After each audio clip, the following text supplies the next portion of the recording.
इस चैप्टर की शुरुआत होती है और हम देखते हैं वो यंग एक्सप्लोजन को करता हुआ डैन से कहता है, किंग ऑफ वॉर यही बॉल एलियन तुम्हारा कब्र बनेगा। डैन भी उस एक्सप्लोजन को देखता हुआ कहता है, क्या यार ये मेयोंग फैमिली के मेंबर, जब भी मैं उनसे मिलता हूँ तो आखिर में एक्सप्लोजन होती ही है। वो एक्सप्लोजन इतना बड़ा होता है कि वो पूरी जगह कोलैप्स हो जाती है, जिससे कि आइस ब्लॉसम और हांसू बचता हुआ कहता है, धत्तेरी की अब ये क्या है, इतना बड़ा एक्सप्लोजन। इतने में ही हांसू को डैन का ध्यान आता है जिसके ऊपर पूरा माउंटेन गिरने वाला होता है। हानसांग उसे देखते हुए काफी परेशान हो जाती है, जबकि हांसू डैन को देखता हुआ काफी जोरों से चिल्लाता है, योंगनेम अरे नहीं। पर तब तक काफी देर हो चुकी थी, जिसके कुछ समय बाद जब पूरी जगह शांत होती है तो वो दोनों उस मलबे के पास आता हुआ हांसू चिल्लाते हुए डैन को आवाज लगाते हुए कहता है, योंगनी आप कहाँ पर हो, क्या आप जिंदा हैं? उतने में ही डैन मलबे से बाहर आता हुआ कहता है, अरे यार मुझे लगा था कि मैं सभी चट्टानों के टुकड़े को रोक दिया है, पर यह आखिरी वाला शायद मुझसे छूट गया था। ऐसा लगता है कि मैंने अब तक जो भी ट्रेनिंग की है वो अभी भी इनफ नहीं है। क्या वह गुसियोंग भाग गया? लेकिन वह ज्यादा दूर नहीं जा सकता। मेरी थंडर स्ट्राइक के हिट लेने के बाद मैं उसे ऐसे ही नहीं छोड़ सकता, नहीं तो वो फ्यूचर में हमारे लिए बड़ी प्रॉब्लम खड़ा कर सकता है। कुछ भी करके उसे मारना होगा। तभी उसे हांसू पीछे से आवाज लगाता है, जिसको देख डैन उससे पूछता है, हांसू तुम यहाँ पर क्या कर रहे हो? तो हांसू बताता है, मुझे पता था कुछ भी हो जाए आप जिंदा रहोगे। उसी समय पीछे से हानसांग कहती है, मास्टर डैन क्या आप ठीक हैं? जिसको देख डैन के होश उड़ जाते हैं। वो बिना कुछ सोचे उसकी ओर भागता है। हानसांग भी जिसे देख हैरान हो जाती है, पर डैन उस पर ध्यान ना देते हुए उसे सीधे गले से लगा लेता है। जिसको देख हानसांग कहती है, मास्टर डैन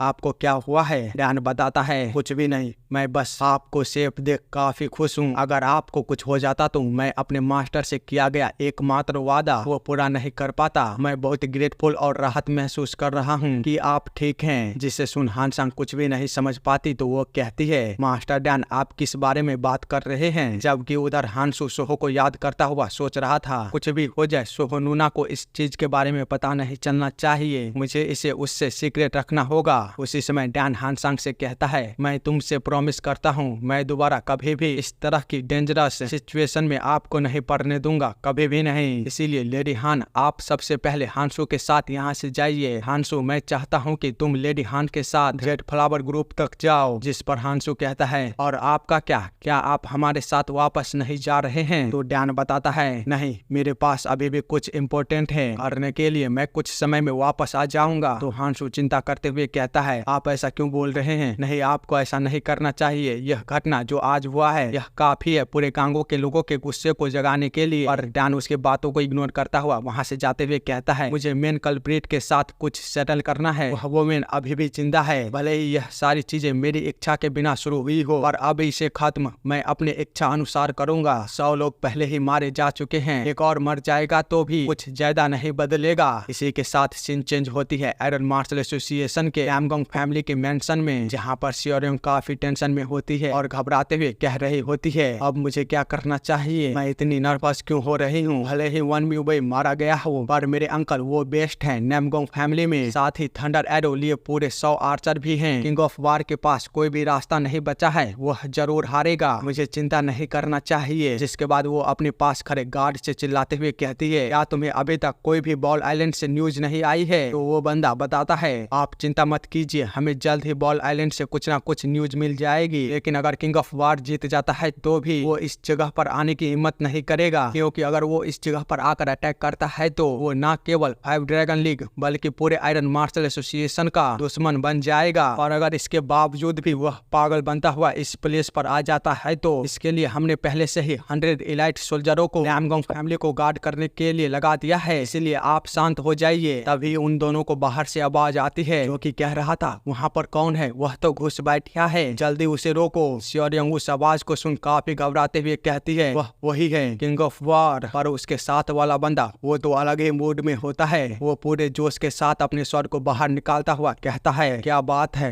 मुझे यकीन नहीं हो रहा है कि किंग ऑफ वार खुद को यहाँ मारने के लिए आ गया है, कहीं उसने अपने दिमाग को लूज तो नहीं कर दिया है। यंग लेडी आप मेरे पीछे ही रहिए, मैं उसे देखता हूँ। इतना बोलते हुए वो जब दरवाजे को खोलता है तो उसे एक जोरदार रोशनी के साथ एक आवाज सुनाई देती है, हेवनली आर्टिलरी जनरल का फोर्स थंडर क्यूआई। और फिर इसी के साथ वो पूरे दरवाजे के साथ ही बाहर आने के बजाय अंदर फेंक दिया जाता है। जिसको देख सियोरम कहती है, नामुमकिन, यह कैसे हो सकता है? पूरे 100 इलाइट सोल्जर वो नामगोंग फैमिली के गर्व थे, वे इतने कम टाइम में कैसे डिफीट हो सकते हैं। तो डैन कहता है, क्या तुम्हें सच में लगा था कि ये कुछ 100 गार्ड मुझे रोक सकता है? तुम्हें कम से कम हजारों लोगों को रखना चाहिए था मुझे रोकने के लिए। इससे पहले मैंने तुम्हें क्लियर वार्निंग दी थी, कुछ भी मत करना। जिसे सुन सियोरियंग डर के मारे जमीन पर गिरते हुए कहती है, तुम किस बारे में बात कर रहे हो? तुमने कब मुझसे ऐसा कहा था? इतना बोलते हुए उसे अचानक याद आता है जब वो पहली बार डैन से आमने सामने मिली थी और डैन ने उससे कहा था, कुछ भी मत करना। तुमने अब तक जो भी किया है मैं बस उसे डिफेंड करता आया हूँ, लेकिन अब से मैं ऐसा नहीं करूंगा। डैन उससे कहता है, क्या तुम्हें याद आया? तुमने मेरे चेतावनी को देने के बावजूद भी ये सब किया, इसीलिए अब मैं सुनिश्चित करूंगा कि पूरी दुनिया के साथ आसमान में उड़ने वाले पंछी और जमीन पे रेंगने वाले चूहे तक तुम्हारी मौत के बारे में जाने। जिसको सुन सियोरियंग के तो पसीने ही छूट जाते हैं। वो डैन की बातों को सुन कहती है, कोई फर्क नहीं पड़ता तुम कितने स्ट्रांग हो, पर तुम कभी भी मुझे नहीं मार सकते। अगर तुमने मुझे इस समय पर छुआ भी तो इसका मतलब तुम पूरे 5 ड्रैगन लीग को छू रहे हो। क्या तुम सच में चाहते हो कि पूरा 5 ड्रैगन लीग तुम्हारा दुश्मन बन जाए? जिस पर डैन उसे बताता है, मुझे परवाह नहीं, केवल 5 ड्रैगन लीग क्या, अगर पूरा आयरन मार्शल एसोसिएशन भी मेरा दुश्मन बन जाता है तो मैं फिर भी तुम्हें आज मारूंगा।